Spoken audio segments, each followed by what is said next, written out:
جمال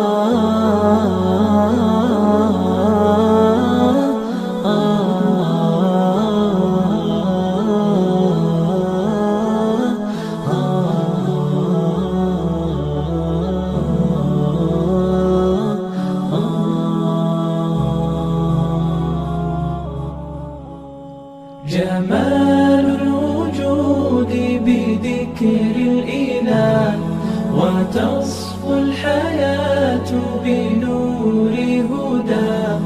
جمال الوجود بذكر الإله، وتصفو الحياة بنور هداه. وتطلب نفس له طاعة، ويبلغ سعد إلى منتهى. فؤاد شغوف إلى ربه، أحب رضاه أحب لقاه. يظل يجيء إلى ربوة قرار، ويسمو وذا مرتغى. فلا لهو يثنيه عن سيره، ولا جمع مال تغى الشهوى. إذا ما ينادي منادي الفلاح، تراه لذاك يحث خطاه. تراه لذاك يحث خطاه. جمال الوجود بذكر الإله، وتصفو الحياة بنور هداه. جمال الوجود بذكر الإله، وتصفو الحياة بنور هداه. وتطرب نفس له طاعة، ويبلغ سعد إلى منتهى. يتم ربي أيا غافرا، رجوتك عفوا ولا لي سواه. ودمع يسيل على مصحف، به يصل الله صوف من أتى.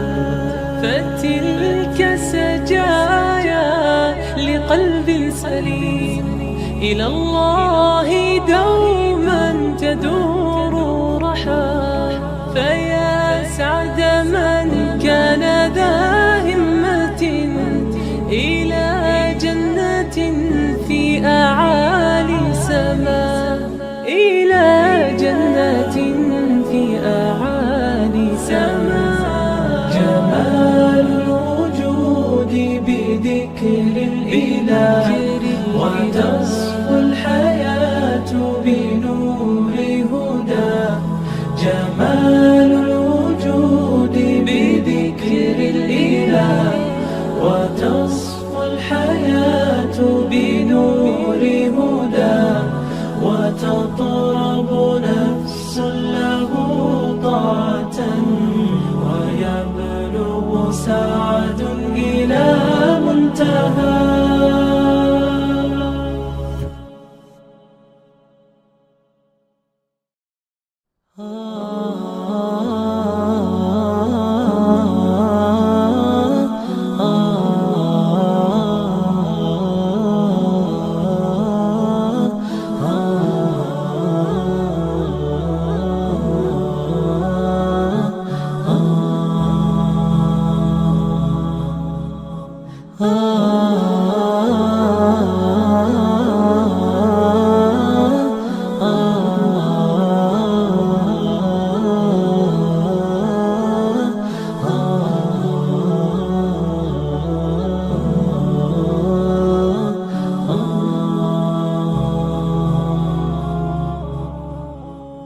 جمال الوجود بذكر الإله، وتصفو الحياة بنور هداه. جمال الوجود بذكر الإله، الحياة بنور هدى وتطلب نفس له طاعة ويبلغ سعد إلى منتهى فؤاد شغوف إلى ربه أحب رضاه أحب لقاه يظل يجيء إلى ربوة قرار ويسمو وذا مرتضى فلا لهو يثنيه عن سيره ولا جمع مال تغشى هواه إذا ما ينادي منادي الفلاح تراه لذاك يحث خطاه تراه لذاك يحث خطاه جمال الوجود بذكر الإله وتصفو الحياة بنور هدى جمال الوجود بذكر الإله وتصفو الحياة بنور هدى وتطرب نفس له طاعة ويبلغ سعد إلى منتهى يتم ربي أيا غافرا رجوتك عفوا ولا لي سواه ودمع يسيل على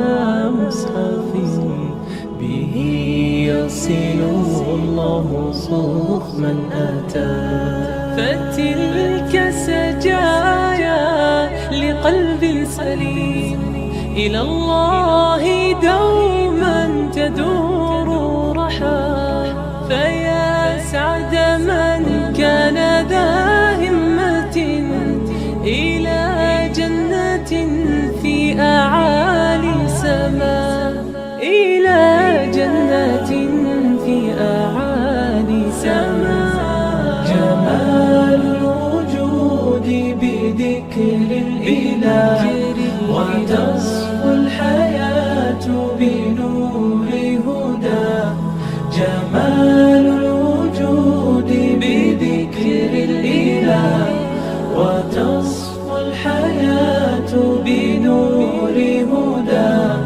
وتطرب نفس له طاعة ويبلغ سعد إلى منتهى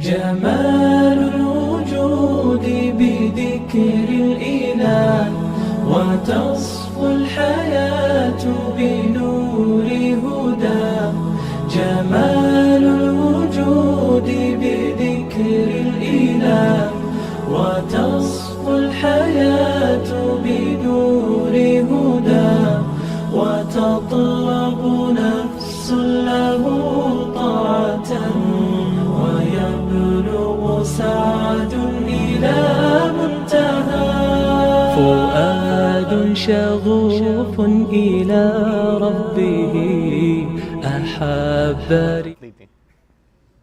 Okay. Bismillah, alhamdulillah, salatu wassalam ala rasulullah wa ala alihi wa sahbihi wa ala amma ba'd. Saad, can you put these slides also? Okay. So I hope inshallah we can finish what we planned today or tonight, and that is Salahuddin Ayyubi and the history of Crusaders. But before that, let me just take 5 to 10 minutes of why this is important to discuss about the history.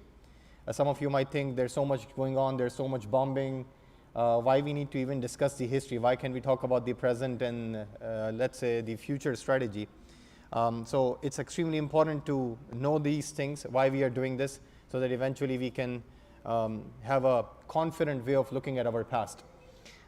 When we see the state of Muslim Ummah right now, we see a constant confusion, don't we? We all are brought up in that confusion, at least myself. Allah subhanahu wa ta'ala define us, kuntum khayra ummatin tukhrijat linnas, you are the best ummah. You have heard this ayah, right? But our situation is messed up right now, right? You see any Muslim majority country right now, we don't have any say in world affairs. Just tell me one Muslim country who is considered a superpower right now. Big countries were going to attack Muslim countries without even asking. These are the people of champions of consent, right? They don't even ask for the consent when they want to bomb the other country, especially Muslim countries. And then when the Muslim country wants to defend itself, they will label it terrorist. And then they will ask you why you are doing the same thing. They will say we have a right to defend ourselves. But when they are defending, they are saying, no, this is terrorism. Well, you are doing the same thing. Actually, you are doing a lot more worse. But for a young person who is being raised in this environment, bombarded with TikTok and YouTubes, maybe adults, they know our history. You need to understand that it was not always like this. We had our golden age. We had our great history, great civilization. When Europe was struggling in dark age, we were flourishing. And this was not very long ago. In science, in technology, in intellect, in military, we had a tremendous impact worldwide in terms of civilization. So it was never like this from the day one. We had our Salahuddin Ayyubi, we had our Zahrawi, we had our Ibn Sina. In every field of life, we had our champions. All the champions from all different aspects came from the Muslim community. But if we don't know our history, eventually you'll realize that actually for the last 1400 years, Muslims are like this. No, we were not like this. Socially, we are very weak right now, but it was never like this. If you see Muslim countries, and if you go to Muslim countries, sometimes there is no infrastructure, there is no roads, and immediately you think, maybe something wrong have to do with Islam. No. And there is a series of colonialism, and that's our point inshallah tonight, that when you see lack of infrastructure, economic crisis, over dependency on IMF, we are always dependent on the zakat of IMF, Muslim majority countries. It actually is a very recent phenomena. If you see Abbasid Empire, our golden age, it was actually the other way around. Europe was struggling with dark age. Their economic was struggling, and we were flourishing. So this is just to give you confidence that it was never like this, but how it started, why it happened, this is why Crusaders history is extremely important for us. So let's start with the Crusaders history. Actually, before even I can say, there is a saying in English that a nation who doesn't know its history have no roots. So it's important for us even to discuss about the contemporary issue, what's going on with Israel and Palestine. We have to know where it started. Okay? Too much echo? Woman? Oh, they can't? Brother Mochan? Okay, Brother Mochan is fixing, inshallah. Just give me a minute, inshallah. One of the objectives of this entire class tonight, inshallah, is to educate that the Palestine conflict is a very old issue. It's not the issue just started. It's a very old issue. And we will try to analyze the historical details so that we can offer some confidence to our youth. Let's say my daughter, 12-year-old daughter, I'm so glad she's not listening to me, Fatima, she asked me, we still didn't allow her to see the news and Twitter, but she picked from my conversation and my wife's conversation, and she asked me, Abba, why don't we have Khalid bin Walid today? 12-year-old daughter. Then there are so many Muslim countries, Abba, why can't we do something? She's looking at our numbers, not looking at our courage, unfortunately. So this entire practice tonight, what we are doing, historical analysis, is to give some confidence that it was not like this. We had our greats like Salahuddin, like Nuruddin and others, and then to provide a realistic, pragmatic solution, what we can do if we want another Salahuddin in America, in the Western countries, what we can do to preserve our identity. Okay, now let's start, inshallah. Can we move to the next slide, the first slide?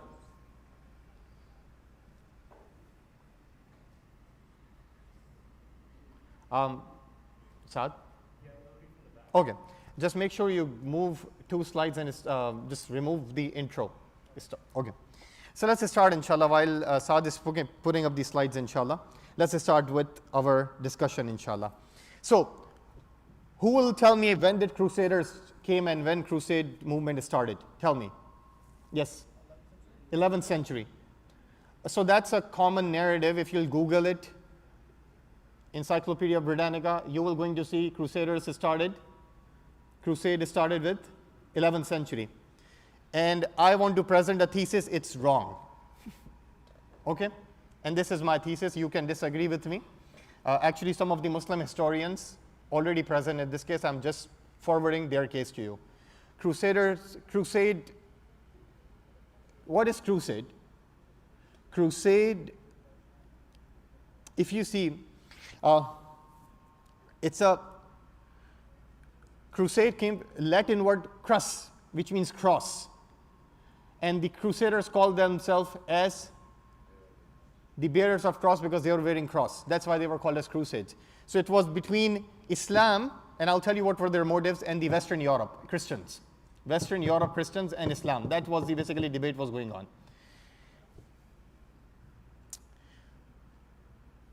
Okay, why they came and why the entire discussion is started. If you ask a normal folk, they will give you the same answer. It started 11th century, ended in 12th century. But the reality is that Crusader, Muslim versus Western European conflict, had a history of very lengthy conflict. If you see, there are 4 phases of this conflict. Crusader was one of the phase. The first phase of this conflict between Muslim and Western Europe or Western Christian Europe was actually at the time of Rasulullah sallallahu alaihi wasallam. How many of you have heard the Battle of Tabuk? Tabuk was we are fighting with Quraysh? No, it was with the Roman Empire, Eastern Roman Empire. And then you have a Battle of Mu'ta, Battle Zat al-Sulasil, and then you have furthermore the army of Usama ibn Zayd. All were fighting with the, let's say, Byzantine or Eastern Roman Empire at that time.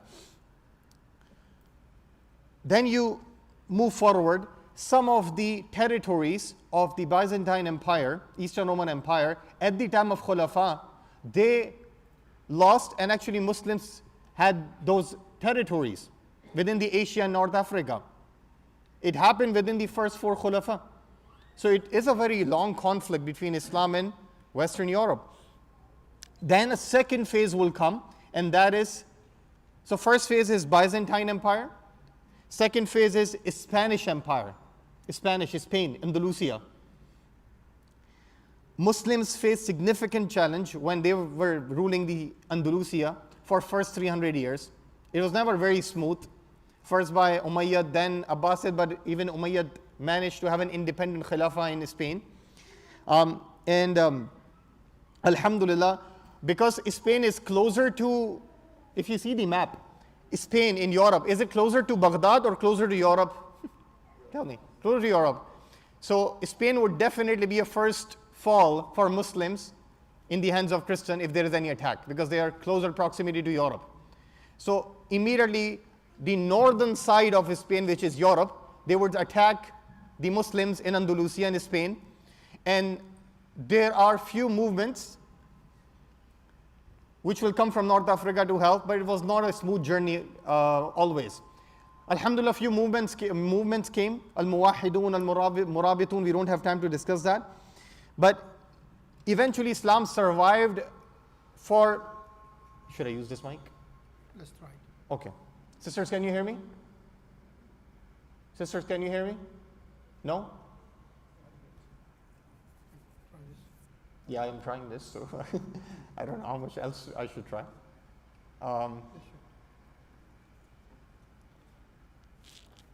Sisters, can you hear me? No? Oh, well, that's a good idea. You say this. Brother Abbas, what should I do? Should we do istikhara? Just go to the second room, and then after Isha, you can come downstairs. Can they hear you? They can hear, yeah. In the back, they can hear. Just in the back. They can't hear? Okay. So, no, you all can move this side and sisters can come this side. Come. Okay. You all can move here.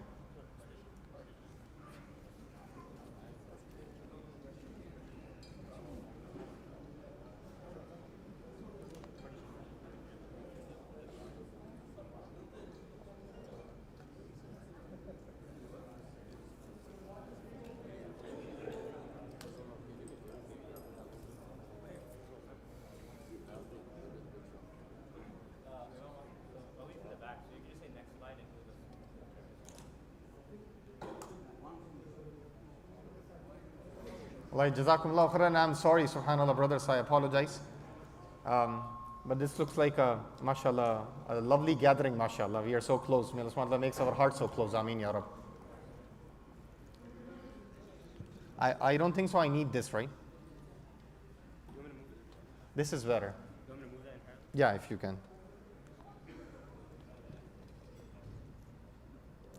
Okay. Brothers, are we settled down? So while the sisters are coming, Ali, should we start, continue? Okay, so there are two phases I told you of the Islam versus Europe Christian movement. What was the first? Byzantine or Byzantine, either way is fine. Second, Spanish movement. Third, and by the way, Spanish movement, how it ended in Andalusia? We all know this, subhanAllah. With the Kingdom of Granada in 1492, it finally ended. And we know what happened with the Muslims there. What happened in the Muslims there? They were asked to leave, or they were massacred. Yes, what happened in the Muslims there? Yes. So, huge amount of Muslims were killed. Some of them were forced to convert, and some of them were taken as captives. And this is the history. Just Google it, you will see. 1492, Kingdom of Granada. It was worse crisis, worse massacre committed by, and church, state, and army. Three of them, they joined hands and they actually committed this. Army, state, and church. Three of them went together. Okay, then the third movement comes, which is actually our topic today, which is a Crusader movement. Okay, the Spanish movement is happening more of the western side of the Islam versus Christianity. Now we are coming to the eastern side, okay? This movement, and this will be our topic tonight, this Crusader movement was a reaction of Christianity against Islam.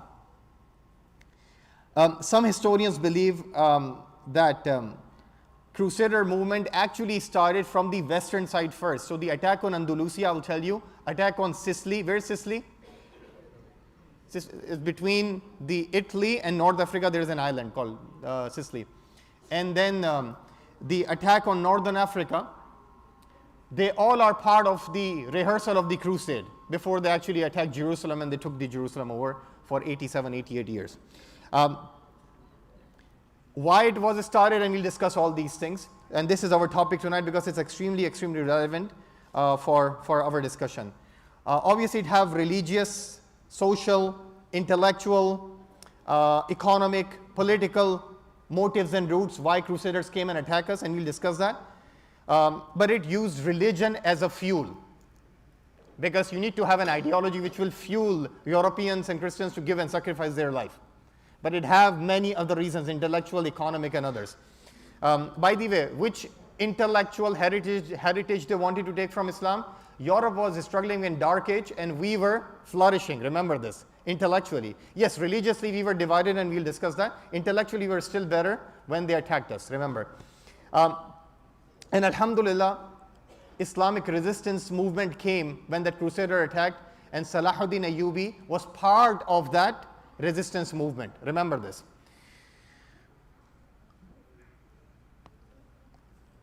One thing I actually want to tell you before we move to the entire story, Jerusalem was not freed with the Crusader when Crusader attacked by Salahuddin alone. Sometime we have to come out of this bubble that Salahuddin came and it just freed the Jerusalem. No, fun fact, Salahuddin was not even born when the Jerusalem was taken away. You know when Salahuddin born? After how many years when Jerusalem was taken away? Any idea? Almost 38 years, right Ibn? 38 years. So it was an entire movement which produced great gems, including gems like Salahuddin. This is extremely important because we go to the idol worship, celebrity worship. No, there are many big celebrities we don't even know, but we know only of one of those, and that is Salahuddin Ayyubi. And fourth phase, so first is Byzantine or Byzantine, second is Spanish, third is Crusader, that's our topic. The fourth phase is actually the colonial movement between the Islam and Western Europe, colonial movement, which we still see. What is colonialism? In a simple language, when a foreign minority acquires full or occupies full or partial land of other country, that is called as colonialism. Any example? Yeah, there's no need to give example, right? When a foreign identity, foreign country occupies partial or full land, that is called as colonialism. And they start exploiting economically. That's also one of the part of colonialism. So it was colonial movements are also part, brothers, if you can move forward if there is space. Don't come and bite me, but if I got signal from the back if you have chance to move. Okay, why colonialism started from Europe? Do you know why it was started? Most of the time it is started because of industrial revolution which came in Europe. They want to sell their products in the rest of the world and they want to have cheap labors. How they would do this? Get cheap laborers from Africa, make all of them slaves. And most of them came from Muslim majority background, FII. Make them slaves, send them to England, Holland, France, including some portions of Germany. So they took people from Africa as they were commodities in the Walmart and they sold as slaves, which impacted large number of Muslims also. So that's one colonial project, and obviously America was a champion in that. Why we have to be afraid of that? And then second, you colonize the majority of the countries so that you can sell the products. So cheap labor, sell the products, you will get the big slice, right? That's the entire mindset of the colonialism. When you see the Palestine issue, how the Brits after the First World War, when the First World War ended, 1918, when it started? 1914, 4 years. How it started, that's a different topic. But you know, see, some people are afraid that this current conflict might result in a World War III. Because World War I, World War II, it didn't just start from a day one that the entire world would start fighting. Just one assassination. That was the starting point of World War I. That's it. Then one country said, okay, this is my group. The other country said, this is my group. The one Ottoman Empire jumped and they took the side of Germans, and then the Brits and France and Russia, all they took other sides. And that took 4 years. Even Ottomans, the Muslims, didn't even jump in the World War even after almost 1.5 years. So it's a very long time. And then these historians will say this is World War I. At that time it was a great war, not World War I. It was termed as World War I after the World War II. Okay?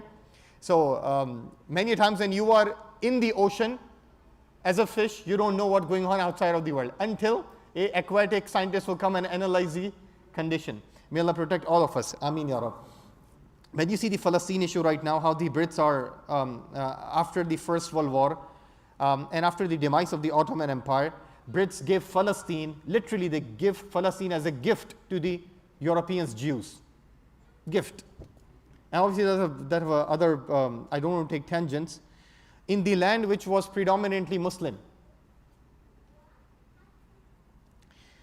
Now, obviously within the few years you will see a state of Israel will come out of that. Did you see how these things are connected with the Crusades? Everything is connected. So when you are talking about Palestine or Israel today, you cannot isolate the entire Crusade discussion. Or when you're discussing about Crusade discussion, you cannot disconnect that with the First World War and the Brits giving the European Jews the state to live, which is predominantly Muslim and Arab owned. You cannot isolate these incidents because this is part of our entire history. Okay, now let's start, inshallah, the first crusade, or how these things started, or what was the motive. By the way, just FYI, just Google it to see more of the connection. You'll be surprised when the Brits entered Jerusalem in 1917.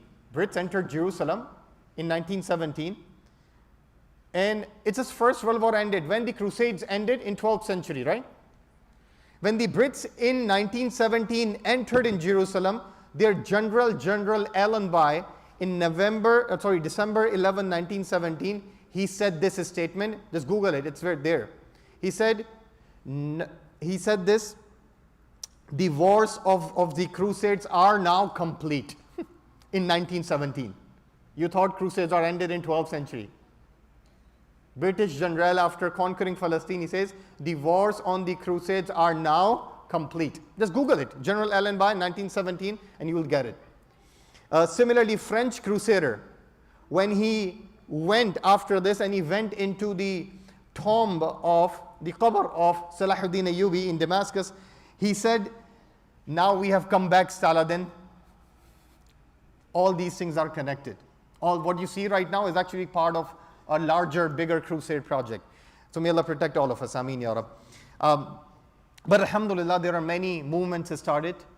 What we were going to focus is when the Crusader movement came, how they came, what Muslims were doing at that time, and how the revival movement produced people like Salahuddin, so that we can get some inspiration from it, and we can do the same thing, inshallah ta'ala. But remember one thing, rule of thumb before we can start.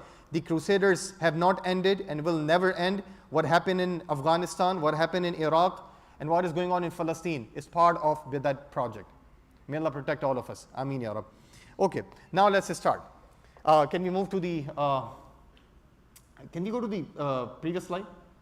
Oh, no, the slide with the map. Before I can tell you in detail, it's important for us to know what happened at the time of Salahuddin and Crusades in general, so that when I'll tell you in detail, you won't lost in the discussion. Can you see this, the map in front of you, sisters? Okay. So there were 3 crusades which involved Salahuddin. First crusade, people from Europe came, they conquered Jerusalem, they came from Constantinople, conquered Jerusalem and other major parts, including Edessa. Now, we'll discuss about that, how they conquered, what was the reaction of Muslims. When they conquered Edessa, Edessa was a big country, and it was closer to the capital of Baghdad as compared to Jerusalem. When an occupier is coming, will you be more afraid if it's coming to you close to your capital? Right? So Muslims, it was a wake-up call when the Crusaders actually came and conquered Edessa. Edessa is Ar-Ruha, by the way, Ar-Ruha. Edessa. So now, first commander came, Imaduddin Zangi, and he united the Iraq and Mosul, and he conquered or take Edessa back. That was the first victory. When Edessa was taken back, this was basically a turning point in the Crusaders' history for attacking Islam. They had the urge of revenge. They sent another group of Crusaders to attack Muslim, and that was Second Crusade. And this time they came and attacked Damascus. Okay? Are you following? Why Damascus? Because Damascus was the heart of Syria. If you get Damascus, basically you will leave Muslims for a disaster. So I just want to like ask a question. Like the Battle of Ayin Jalut, right? With the Mongolians, is that part of the Crusades as well? No, that's later. Yeah. Huh? I'll tell you detail. I'm just telling you the summary right now so that you can pay attention. Okay. Damascus. They went to attack Damascus, but there, Imaduddin Zangi passed away at that time, and his son called Nuruddin Zangi, who was an Amir of Aleppo, Syria. He came on the request of the Damascus Amir, by the way, who was a sellout, and that's you will see throughout in our history, who was friend of Crusaders. No, the Amir of the Damascus. We'll discuss about that. And he said that Crusaders might take Damascus. Please, I need your help, Nuruddin Zangi. Nuruddin came. He took the charge, and he saved the Damascus, and he became hero. This is after the second crusade. So now Nuruddin is in charge of Mosul, Iraq, and now you have Aleppo, Syria, Damascus. Now Nuruddin realized that in order to get the Jerusalem back, what we need to do? We need to get Egypt also, because Egypt has money, Egypt has a location. Whoever controls Egypt, they say will control Hijaz and Makkah and Medina. That's what they used to say. Who is controlling Egypt? A Fatimite. I will talk about Fatimite later. So he sent Salahuddin, there are things happen, and then Salahuddin controlled the Egypt after a long time. I'm just telling you the summary at this point. And then Nuruddin passed away. Salahuddin, after a long struggle of 12 years, got Egypt, Damascus, Aleppo, Edessa, these four major countries, and Mosul. And after that, he went and claimed back Jerusalem, because they realized, whether Imaduddin, Nuruddin, Salahuddin, they realized without combining these powers of Muslim community, we cannot take back Jerusalem, because they are a very big army. Is it clear? Okay, now let's inshallah start the detailed discussion of the first crusade, and first of all, why it started. Can we go to the motive slide, Brother Ali? Okay, inshallah. Yeah, this one. Okay. If you will see the American historian perspective, they will tell you crusade started because Muslims killed the pilgrims. Have you heard this? Okay, if you will Google it in the kids' history book, obviously they have to defend themselves while they are putting the massacre, while we have a right to defend ourselves, right? That's what they say these days, before bomb the hospital, right? So back in the days, they have to change their narrative. So this change, controlling the narrative, is very old disease in them. So what they are doing, they are saying that actually Crusaders started marching towards Jerusalem because our Christian pilgrims were attacked by the Seljuks Empire, one of the dynasties within the Muslim community. So let's see what happened. If you read, first of all, there is a detail behind this, but understand this. I'll try to summarize as much as I can what was going on in Western Europe. Western Europe around the 11th century, if you focus on Europe right now, forget about Islamic dynasty for the next 5 minutes, had a very bad social economic status. They were constantly fighting wars within each other, religious wars, and it was a feudal system, so feudals were fighting the other feudals to capture more land. And there was always tension between two heads of Western leadership. One is Pope, which is religious leadership, and second is Emperor. So there is naturally who will control more, who will have more power. Eventually Pope will have more power, because Europe was a Christian theocracy, versus Christian theocracy. So because of this constant power struggle between the Emperor and Pope in Western Europe in 11th century, it created friction in Europe, because of this theocracy. And the Pope was becoming extremely powerful slowly and gradually. So eventually Pope will going to become, let's say, a king of East and West Europe. But there is a small problem. The East and West Europe, denomination-wise, they are not together. West practice Catholicism, so Pope can control them. East is not Catholic. The East of Europe is Orthodox. So they are saying our Aqidah is better. They are saying no, our Aqidah is better. And they would have the debates on, if back in the days they would have social media, they would have the debates on that. So that was basically making Europe weaker and the authority of Pope weaker. The Pope, by the way, his title was Pope Urban II. 2 years before Crusade, the first Crusade was in 1099, and 2 years before means 1097.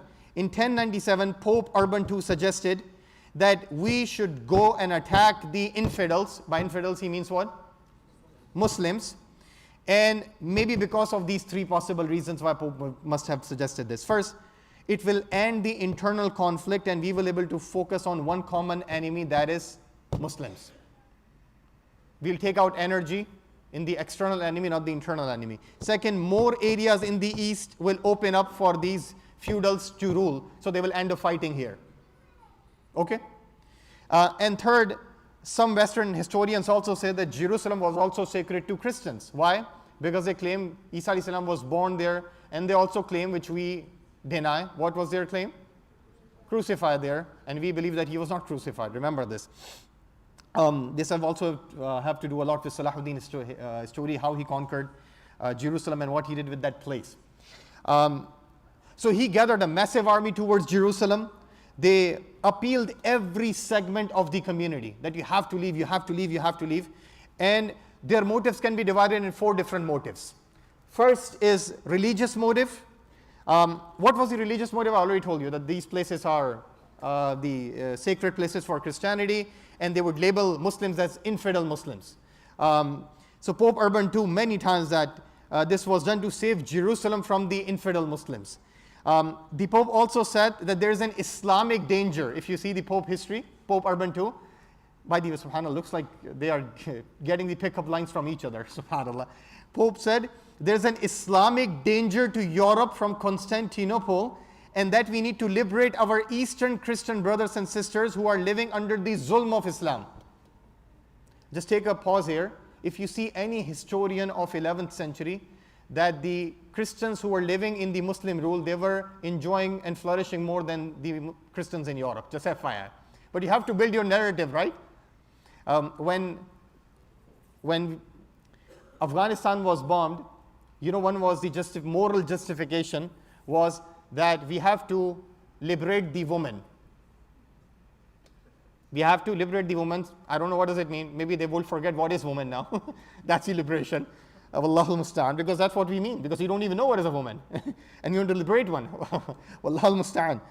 So this entire rhetoric, Islam danger, Islamic danger, everything means you can say you have a right to defend yourself, but if someone else is defending, oh, Islamic jihad, immediately just close the doors of defense, right? This is very old technique, very old technique.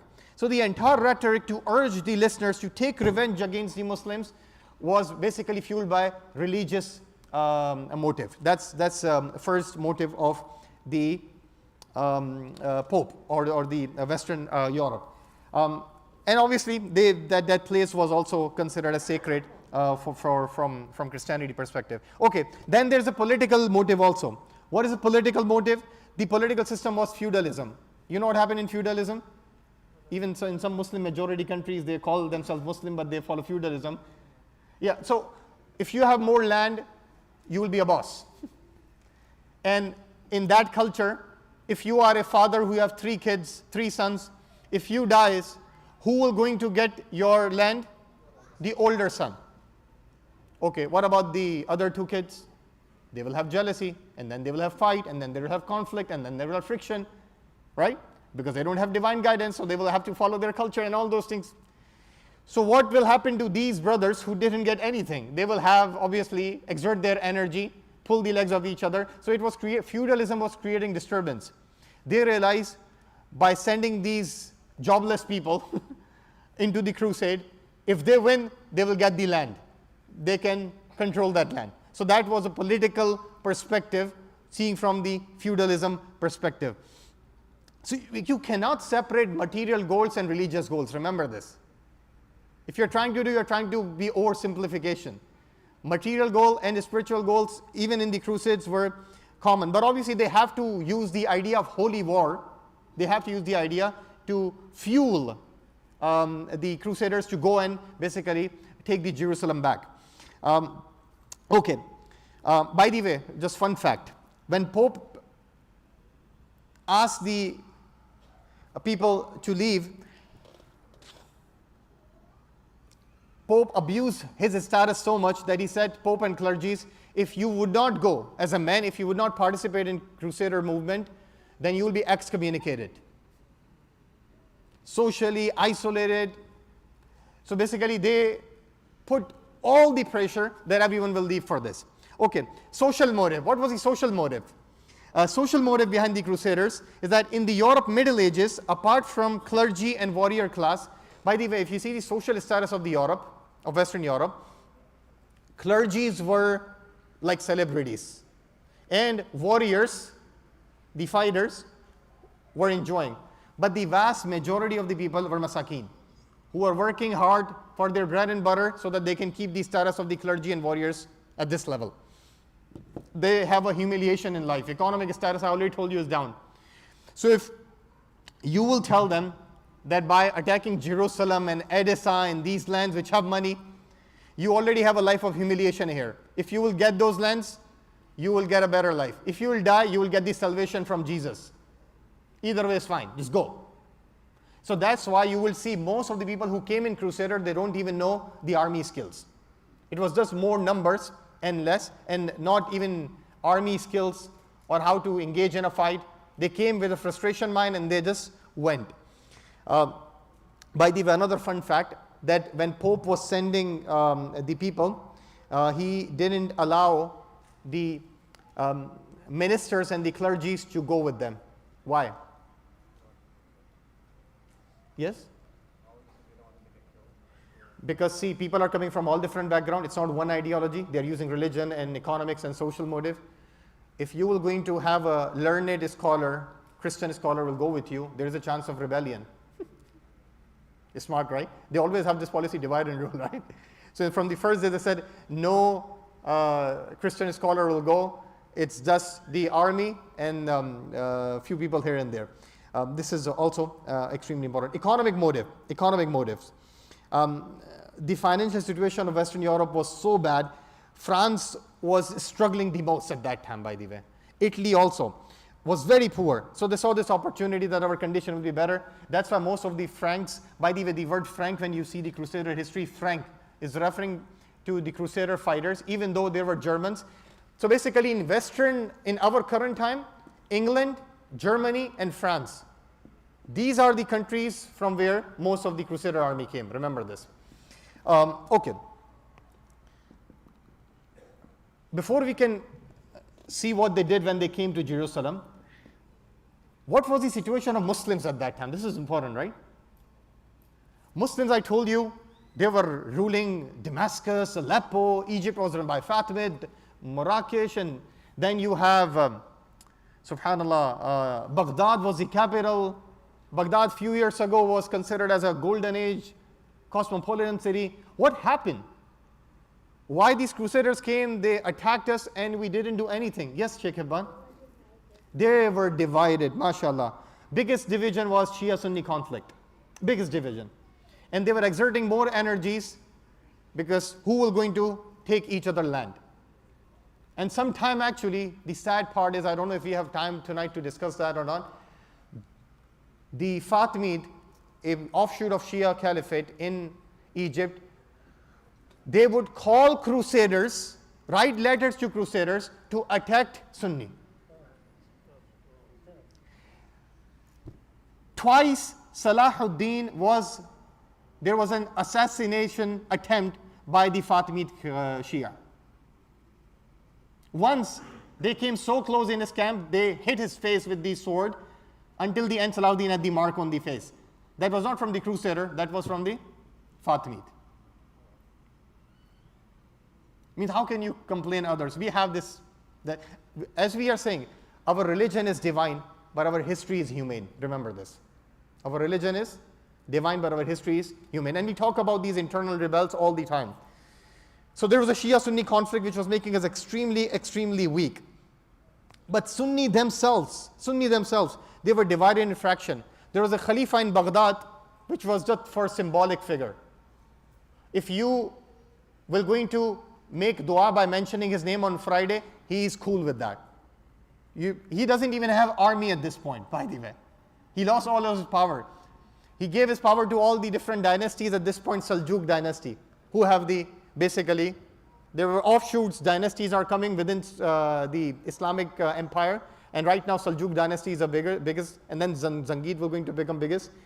But Khalifa doesn't have any power. He's just there for barakah. He's just there for blessings.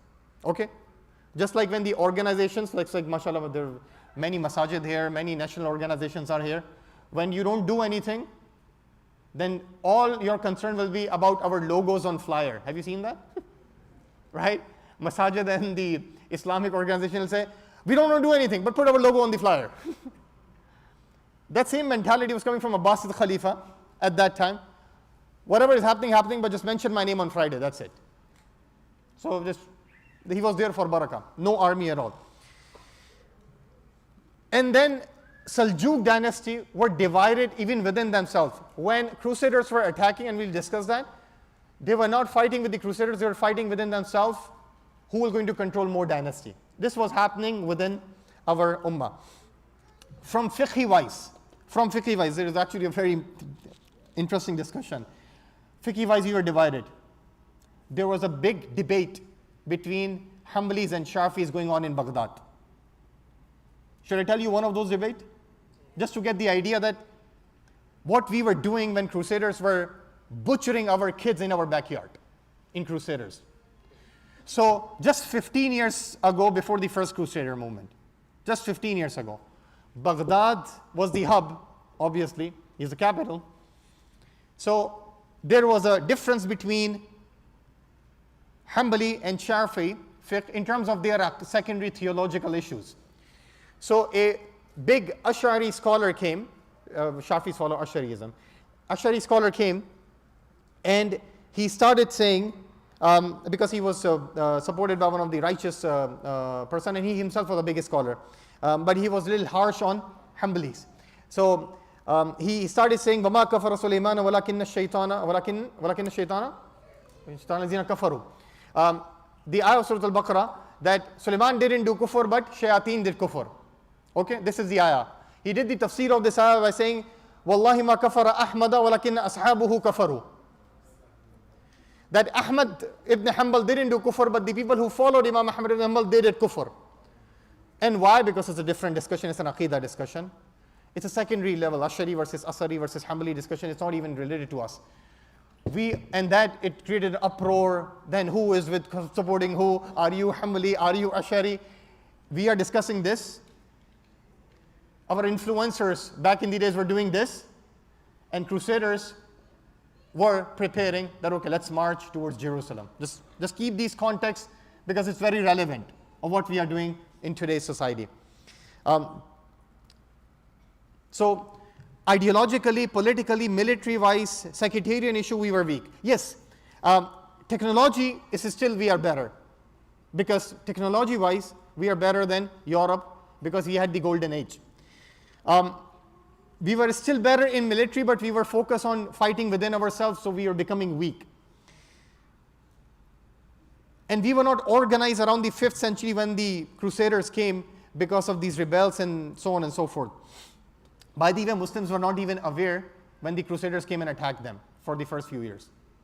Muslims were not even aware when the Crusaders came and attacked them. You know why? They thought maybe it's some of the internal Christianers who want to attack. The Christianers used to live with the Muslims also, Eastern Christians. They thought maybe it's them. It took them some time to realize that Jerusalem went. And we'll talk about this inshallah after Salatul Isha, that why they didn't pay attention. Was Jerusalem not important? Tell me. Now this is a controversial question. Why they woke up when Edessa went? Was Jerusalem not important? It is important, right? But why the Khulafa didn't immediately react it? Yes, it's not a threat financially and economically. Multiple internal issues, but if they would have taken Damascus, that would have been a disaster financially for Muslims. You know how economic center world you can destroy your ummah? Masjid Aqsa, who cares? That was the mentality in some people. I would say read the book of Sunni Revivalism by Salahuddin. a very good book on this by Dr. Azam. He actually talked about this, that it's sad that Jerusalem was taken away. No one jolted us, but when Edessa went, there was a fire. Even though there were scholarly work before that, but it's a sad reality. We were busy in ourselves. We had an economic-centric worldview. We were focusing on how to protect our regime and our dynasty, just like we are divided in nation states today. So we are focused more on our land than the Ummah as a whole. So this is the start of why the Crusaders came. Do we have 5 minutes? 5 minutes, inshallah? Okay. Let me tell you of what happened when they conquered Jerusalem, and we'll take a break, inshallah, okay? Can you move to the next slide? And we are going to use this slide, inshallah, for a long time. Crusaders started with Western Muslims first, by the way. They conquered Sicily, Andalusia on the west side. This is happening 10, 15 years ago. And then slowly and gradually from after North Africa, after Toledo, after Sicily, now they are coming to the western side. They entered through Turkey first, modern-day Turkey, then Syria, and then reached towards where? Jerusalem. That's where they reached. They got many different towns, but 4 big cities at that time. One is Edessa, which is the last, by the way. They got Antioch in northern Syria, Tripoli in Libya. No, Tripoli in Lebanon these days, okay? And they got Jerusalem also. I just want to tell you before we can end how Jerusalem was occupied in 1099 by these Crusaders. And I just want to read a Christian author how he defined when we were conquering Jerusalem, okay? This is relevant to us. Massacre was a small word. Massacre was a small word. They killed, when they entered Jerusalem, they took it by surprise, by the way. Muslims were not expecting such a big army is coming. They killed everyone, including every man, every woman, and kids. And I'll read the Christian author what he said. So if it's coming from Christian author, it must be more relevant than it's coming from Muslim author. You might think there is an exaggeration. Some people sought refuge in the masjid. They even killed those people. Then they went into the ma'bad, the worship place of the Jews, synagogue. They burned all the Jews also. And remember, they did all this in the name of Jesus. And they don't have to do anything with Jesus, by the way. Okay, Christian author says, and I'm just reading what he says. You can see this in Encyclopedia Britannica. He says, it was such a bloodshed in the streets of Jerusalem and massacre of Muslims that even their Frank soldiers, the Crusader soldiers, knees were drowning in the blood in the street of Jerusalem. This blood was of the man, woman, and kids. Now see this. He says, for small kids, they grabbed those kids from legs and smashed it through wall. This Christian author, Encyclopedia Britannica. I'm not exaggerating a single word. Or sometimes they will pick the kids and throw them from the hills of Jerusalem.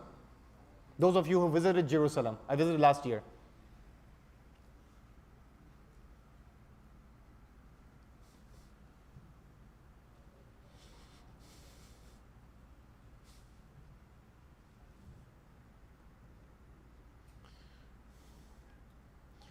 As for the Jews, they were all burned in their place of worship.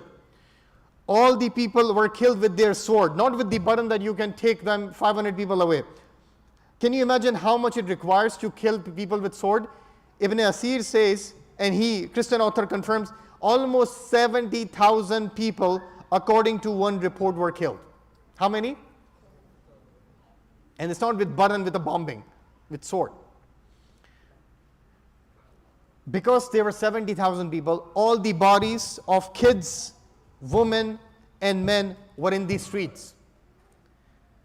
And the bodies started getting decomposed. And the rest of few Muslims who were taken as captives were asked to wash the streets of Jerusalem because of the smell of these bodies. These are the words of a Christian author. So they have passed. When you see 3,000 kids, 6,500 people already passed away. May Allah give them status of Shaheed. Ameen Ya Rab. This is just 1,000 years back.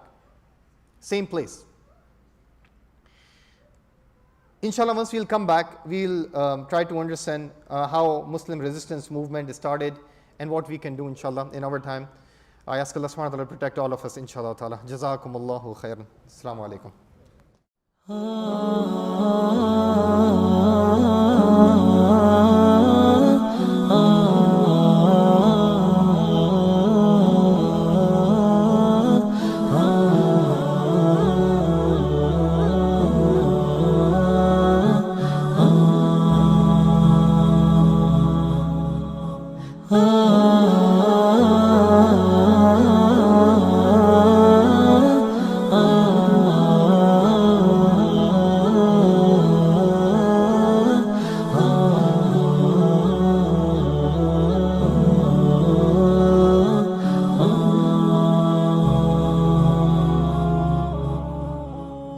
جمال الوجود بذكر الإله وتصفو الحياة بنور هداه.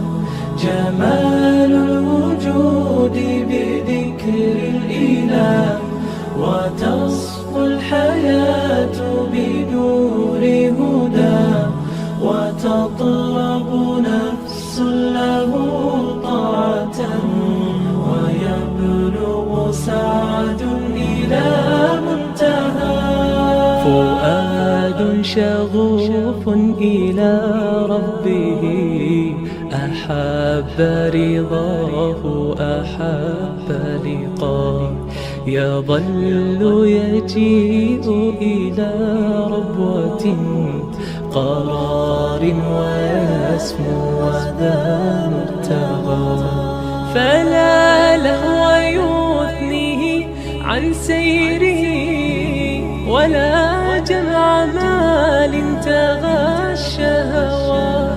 إذا ما ينادي منادي الفلاح تراه لذاك يحث خطاه. تراه لذاك يحث خطاه. جمال الوجود بذكر الإله وتصفو الحياة بنور هداه. جمال الوجود بذكر الإله وتصفو الحياة بنور هداه. وتطرب نفس له طاعة ويبلغ سعد إلى منتهى. يتم ربي أيا غافرا رجوتك عفوا ولا لي سواه. ودمع يسيل على مصحف به يصل الله صوف من أتى.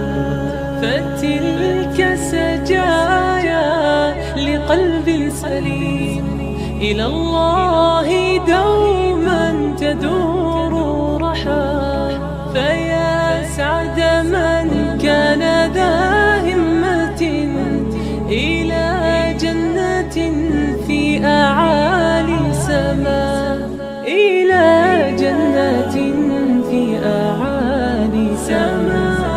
جمال الوجود بذكر الإله وتصفو الحياة بنور هداه. جمال الوجود بذكر الإله وتصفو الحياة بنور هداه. وتطرب نفس له طاعة ويبلغ سعد إلى منتهى.